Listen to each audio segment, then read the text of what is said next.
పిఎంశ్రీ పథకం కింద బోరబండ డివిజన్లోని ఒక స్కూల్లో నాట్కో స్కూల్లో అటల్ ల్యాబ్ని ఇనాగ్రేట్ చేయడానికి అద్దంకి దగ్గర వచ్చారు. మనం మాట్లాడదాం. అలా చెప్పండి, అసలు ఏంటి ముఖ్యంగా ఈ ల్యాబ్ ప్రాముఖ్యత ఏంటి, పిల్లలకి ఏ విధంగా ఉపయోగపడుతుంది? ఇప్పుడు న్యూ ఎడ్యుకేషన్ పాలసీని జాతీయ స్థాయిలో ఇంప్లిమెంట్ చేయడానికి పిఎంశ్రీ పథకాన్ని కేంద్ర ప్రభుత్వం తీసుకొచ్చింది.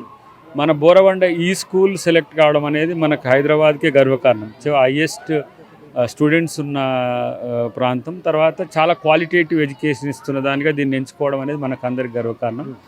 దీని ద్వారా దేశ చిత్రపటంలో బోరబండ స్కూల్ కూడా హైదరాబాద్ నుంచి ఉన్నది, ఒక పేదోళ్ళ బస్తీ నుంచి ఉన్నది. సో దీన్ని మరింత బలోపేతం చేయడానికి అటు కేంద్ర ప్రభుత్వం ఏ విధంగా సహకారం అందిస్తుందో అదేవిధంగా రాష్ట్ర ప్రభుత్వం దానికంటే మించిన సహకారం అందించే ప్రయత్నం చేస్తాం.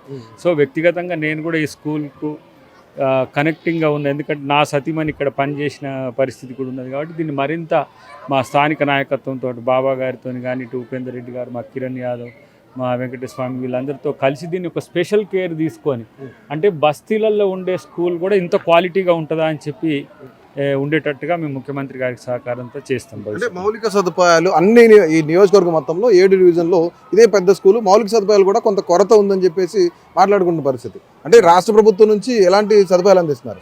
ఇప్పుడు ఉన్న పరిస్థితుల్లో ఇది మంచి సదుపాయాలతోనే ఉన్నా, మిగతా ఏవైతే కొన్ని 2-3 అంశాలు మన దృష్టికి తీసుకొచ్చిండ్రు చిన్న చిన్నవి. తర్వాత క్లాస్ రూమ్, జూనియర్ కాలేజ్ కూడా దీంట్లో ఇంటర్నల్గా ఉంది కాబట్టి క్లాస్ రూమ్ ఎక్స్టెన్షన్ కానీ, దీనికి ఆల్టర్నేటివ్ ప్లే గ్రౌండ్ కానీ, ఇట్లాంటి ఇక్కడ ఉన్న స్టూడెంట్స్ ఎక్కడ ఉండడానికి, అంటే హైదరాబాద్లో భూమి అంటే మీకు ఎట్లా ఎంత క్వాలిటీ ఎంత ఖర్చుతో ఉన్నదో, సో దాంతోపాటు అసలు ఫస్ట్ క్వాలిటేటివ్ ఎడ్యుకేషన్ వైపు ఎక్కువగా ప్రయత్నం చేస్తాం. సో నేను మళ్ళీ ఒకసారి జూనియర్ కాలేజీకి వచ్చి ఈ స్కూల్ గురించి, కాలేజ్ గురించి కూడా చూసి ఏ విషయాలు ముఖ్యమంత్రి గారి దృష్టికి తీసుకురావాలి, ఏ విషయాలు మన జిల్లా కలెక్టర్ దృష్టికి, ఏ విషయాలు మా స్థాయిలో మేము చేయగలిగిన అవన్నీ కూడా 3 రకాల పనులు చేసే ప్రయత్నం చేస్తాం. చివరిగా ఒక ప్రశ్న, అంటే మీలాంటి వాయిస్ నుంచి దీనికి సమాధానం ఖచ్చితంగా రావాలి. ఎందుకంటే మీ ప్రభుత్వం ఏమో ఎడ్యుకేషన్ పరంగానో లేదంటే సంక్షేమ పథకాలు తీసుగానో 6 గ్యారెంటీలు తీసుగానో ప్రజలకు దగ్గర అవుతుంది. కొన్ని పార్టీలు ఇప్పుడు మత కలహాలు సృష్టించుకుంటూ గుడులు అంటూ, లేదంటే ఆ గుడి కూలగొట్టారు, లేదంటే ఇది గవర్నమెంటే చేస్తుంది, రేవంత్ రెడ్డి వాళ్ళకి సంబంధించిన వాళ్ళే చేస్తున్నారని చెప్తున్నారు. ఏం చెప్తారు దీనికి? మాకు గుడి ఎంత ముఖ్యమో బడి అంతే ముఖ్యం. గుడిని బడిని సమాంతరంగా మేము డెవలప్ చేస్తాం. ఎందుకంటే ఆధ్యాత్మిక చింతన కూడా అవసరమే. అన్ని మతాల యొక్క ఆధ్యాత్మిక చింతనను గౌరవిస్తూనే అన్ని కులాలకు, అన్ని మతాలకు సమానమైన విద్య అందించడమే రాజ్యాంగం చెప్పింది. అదే కాంగ్రెస్ పార్టీ చేస్తుంది. సో మొన్న మీ బోనాల సందర్భంగా మేమందరం కలిసి ఏ విధంగా గుడి అభివృద్ధికి నిధులను, లేదంటే గుడికి సంబంధించి మన బోనాల నిర్వహణకి ఏ విధంగా సహకారాలు అందించడం, అట్లనే బడికి కూడా అదే విధంగా సహకారాలు ఉంటాయి. సో గుడి బడి వేరు కాదు మా దృష్టిలో. ఎవరు ఎన్ని రాజకీయాలు చేసినా అల్టిమేట్గా మానవీయ కోణాన్ని, రాజ్యాంగ కోణాన్ని ఆవిష్కరించడం కాంగ్రెస్ పార్టీ లక్ష్యం. ఏం చెప్తారు? చెప్పాల్సింది అవసరం లేదు, వాళ్ళు కూడా ఇటే వస్తారు, వాళ్ళని ఇటు వచ్చేటట్టు చేయాలి. అదే మా అంతిమ లక్ష్యం.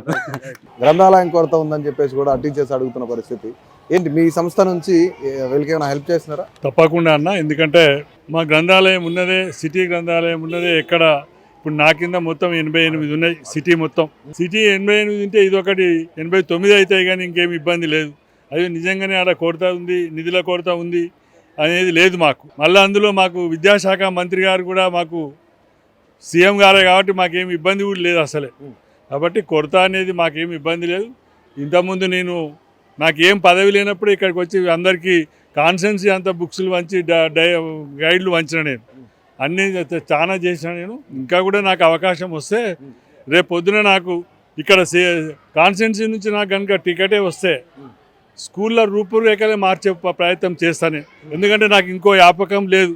నా వ్యాపకం అంతా ఒకటే కాన్సెన్సీలో పేదవాడు ఎలా బాగు చేయాలి, పిల్లల స్కూల్లో ఎలా ఉండాలి, గుళ్ళు ఎలా ఉండాలి, బళ్ళలో సౌకర్యాలు ఎలా ఉండాలి, ఇవి చూసే నాదులు ఇక్కడ కరువైపోయారు కదా 10 సంవత్సరాల నుంచి.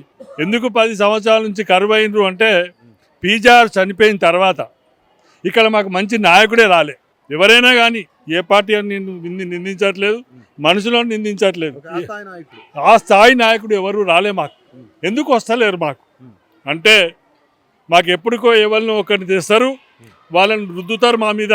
రుద్దుతా మేము బలవంతంగా ఉరిదీసినట్టే మాకు ఇక. ఎందుకంటే పోయినసారి అజారుద్దీన్ వస్తే కూడా మాకు ఉరిదీసినట్టే చేసిండు. మళ్ళీ కాన్స్టిట్యున్సీలో 17 నెలల తర్వాత ఇప్పటి వరకు ఎక్కడ కాన్స్టిట్యున్సీలో డివిజన్ మీటింగ్ పెట్టి మరి ఏం చేస్తున్నాం మనం ఎట్లా చేయాలి. బాబా పసియోజన్ గారు ఉన్నారు, ఇట్లా అందరు పెద్ద పెద్ద లీడర్లు ఉన్నారు. వీళ్ళం తక్కువ గారు, వీళ్ళు డిప్యూటీ మేయర్ అయినే మామూలు మాట కాదు కదా.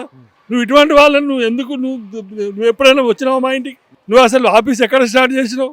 కమలాపురి కాలనీలో ఉపేందర్ రెడ్డి దగ్గరనే స్టార్ట్ చేసినావు. నువ్వు ఎక్కడ, నీకు ఆఫీస్ లేదు ఇప్పటికీ. ఎందుకు లేదు? ఒకటే అన్న, నాకు కావాల్సింది పేదవాళ్ళకు పని చేయండి. నాకు ఇస్తారా అయ్యారో తర్వాత విషయం. మీరు పేదవాళ్ళ దగ్గర ఉండండి. ఎందుకు ఉంటలేరు మీరు? ఇది నేను అడిగే దమ్ము నాకుంది ఒక ఓటర్గా. ఏమి ఇలా ఎవరికైనా మనసును వస్తే నేనేమి తప్పు మాట్లాడతలేను, నాకేం పెడతలేరు అంటలేను. నాకేమి ఇందాక బాబా గారు ఉండి బెంచీలు ఇయ్యా నాయకులు అన్నాడు. తప్పకుండా ఇచ్చే ప్రయత్నం చేస్తాం. ఒక మాట ఎవరితోనన్నాం అంటే దాని ఉపేంద్ర అన్న గారు మాకు బోరబండ ప్రాంతానికి 5 లక్షలు ఇచ్చినందుకు ఉపేంద్ర అన్న గారికి, గ్రంథాలయ చైర్మన్ గారికి, బోరబండ ప్రజల తరపున, కాంగ్రెస్ పార్టీ తరపున ఉదయపూర్వక ధన్యవాదాలు. అంటే ఆశావాహుల్లో అన్నతో పాటు మీ పేరు కూడా ఉందని వింటున్నా నేను. నేను ఆశావాహుని కాదే. పార్టీ అధిష్టానం ఏ నిర్ణయం తీసుకుంటే దానికి కట్టుబడి ఒక సిపాయి లెక్క సిన్సియర్గా, హానబుల్గా, కమిట్మెంట్గా మా బోరబండ ప్రాంతం నుంచి కాంగ్రెస్ పార్టీకి గతంలో పార్లమెంట్ ఎలక్షన్లో నేను బీఆర్ఎస్ నుంచి కాంగ్రెస్ వచ్చిన తర్వాత పార్లమెంట్ ఎలక్షన్ జరిగినాయి. పార్లమెంట్ ఎలక్షన్స్ మా బోరబండ డివిజన్ నుంచి 16,000 ఓట్ల మెజార్టీని వేయటం జరిగింది. ఇప్పుడు కూడా అప్పుడు జరగబోయే జూబ్లీస్ ఉప ఎన్నికల్లో కూడా బోరబండ డివిజన్ నుంచి 25 నుంచి 30,000 మెజార్టీ తప్పకుండా ఇస్తాం. ఎందుకంటే బోరబండ అంటే గరీబోళ్ళ బండ. ఆ గరీబోలు ఉన్నప్పుడు కూడా పెద్ద మనసున్న మనుషులు ఉండే ప్రాంతం మా బోరబండ. ఎక్కువ స్లమ్ ఏరియా కాబట్టి గవర్నమెంట్ బెనిఫిషియర్స్ ఎక్కువగా ఉంటారు ఇక్కడ. ముఖ్యంగా తెలంగాణ వచ్చిన తర్వాత 10 ఏళ్ల తర్వాత ప్రజాపాలన వచ్చిన తర్వాత గౌరవ ముఖ్యమంత్రి గారు రేవంత్ రెడ్డి గారి నాయకత్వంలో ఈ ప్రజాపాలనలో ప్రభుత్వం నుంచి లబ్ధిదారులు ఎక్కువ ఉన్న డివిజన్ బోరబండ డివిజన్. కాబట్టి రేపు ఉప ఎన్నికలలో కూడా కాంగ్రెస్ పార్టీకి పెద్ద ఎత్తున ఓట్లు వచ్చే జూబ్లీస్ నియోజకవర్గంలో బోరబండ డివిజన్ మొదట ఉంటుంది. దాంట్లో ఓట్లు తీసుకురావడం కోసం పూర్తిగా నేను పార్టీ కోసం సిన్సియర్గా, హానబుల్గా పనిచేసి ఇక్కడి నుంచి భారీ మెజారిటీ బోరబండ డివిజన్ ఇచ్చడానికి పూర్తి ప్రయత్నాలు చేస్తాం. ఇప్పటికే గౌరవ మంత్రివర్యులు వివేకానంద గారి నాయకత్వంలో మేము బూత్ స్థాయి మీటింగ్ కూడా పెట్టుకోవడం జరిగింది. అదేవిధంగా అభివృద్ధి కార్యాచరణ కూడా తీసుకుంటూ డివిజన్లలో మ్యాక్సిమం అయితే బోరబండలో 150 కోట్లు నేను డిప్యూటీ మేయర్గా ఉన్నప్పుడే తీసుకోవడం జరిగింది. ఇంకా చిన్న చితక పనులు ఏమైనా ఉన్నా కూడా దాన్ని కూడా కంప్లీట్ చేస్తాం. బోరబండ డివిజన్ నుంచి కాంగ్రెస్ పార్టీకి అభ్యర్థి ఎవరైనప్పటికీ కూడా మెజార్టీని ఇస్తాం. బైపోల్కి సంబంధించి ఈరోజు పొన్నం ప్రభాకర్ ఒక ప్రెస్ మీట్ పెట్టారు. స్థానికులు ఎవరైతే ఉన్నారో వాళ్ళు మాత్రమే ఈ సీట్ని ఆశించండి, మిగతా వాళ్ళు ఎవరు ఆశించొద్దని చెప్తున్నారు. దీన్ని మీరు స్వాగతిస్తారా? ఓకేనా? మీరు నేను ఇంతకు ముందు చెప్పాను, అధిష్టానం ఏ నిర్ణయం తీసుకున్నా దాన్ని స్వాగతిస్తాం. ఎందుకంటే ఏ పార్టీలో ఉన్న కమిట్మెంట్ వర్కర్గా, సిన్సియర్గా, హానబుల్గా పనిచేస్తాం. కాబట్టి అధిష్టానం ఏం చెప్పినా శిరసా వహించి తూచా తప్పకుండా, అక్షరం పొలిపోకుండా క్రమశిక్షణ వల్ల ఒక కార్యకర్తగా, సైనికుల లెక్క పనిచేస్తాం. ఒకదాని తర్వాత ఒకటి కాంగ్రెస్ పార్టీ వచ్చిన తర్వాత ఒక ఇష్యూ తర్వాత ఒకటి ఈ టెంపుల్స్ మీద దాడులు జరుగుతున్నాయని చెప్పేసి ఈరోజు బీజేపీ నాయకులు చెప్తున్నారు. అంటే రేవంత్ రెడ్డికి సంబంధించిన ఎవరైతే కార్యకర్తలు ఉన్నారో వాళ్ళే ఆ టెంపుల్ని కూల్చేసే ప్రయత్నం చేశారు అని చెప్పేసి బీజేపీకి సంబంధించిన మాధవీలత కానీ, చీకోటి ప్రవీణ్ కానీ వీళ్ళంతా మాట్లాడుతున్నారు. ఎట్లా చూస్తారు వీళ్ళని? బీజేపీ అంటేనే మతాల మధ్యలో, మనుషుల మధ్యలో విభేదాలు తీసుకురావటం. బీజేపీ అంటే ఎజెండా, ప్రజా ఎజెండా ఉండదు, మతం అనే ఎజెండా. ఈరోజు గౌరవ ముఖ్యమంత్రి గారి పైన నిరాధారమైన ఆరోపణలు చేయటం, తెలంగాణలో కాంగ్రెస్ పార్టీపై నిరాధారమైన ఆరోపణలు చేయటం, అదేవిధంగా ఈరోజు గుళ్ళు గోపురాలపైన ఎంత ప్రేమ చూపించాలో అదేవిధంగా ఒక సమాజంలో మార్పు రావాలంటే బడి మీద కూడా అంతే శ్రద్ధ చూపించాలి. వాస్తవంగా బీజేపీకి మతోన్మాద రాజకీయాలు తప్ప ప్రజల పక్షాన నిలబడాలి, ప్రజల కోసం మాట్లాడాలి, ప్రజా సమస్యలపైన తీర్చాలనేది ఎప్పుడు లేదు.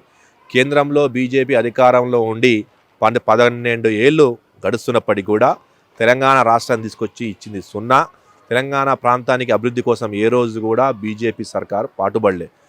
తెలంగాణలో ముఖ్యంగా హైదరాబాద్ నగరంలో మత విద్వేషాలు రెచ్చగొట్టే మాటలు చెప్పటం తప్ప ఎప్పుడు కూడా బీజేపీ పార్టీ హైదరాబాద్ నగరానికి కానీ, మున్సిపల్ శాఖకు కానీ, తెలంగాణ ప్రాంతానికి కానీ, తెలంగాణ ప్రభుత్వానికి కానీ కేంద్ర నిధులు ఇవ్వటంలో చాలా వెనుకంజగా ఉండే.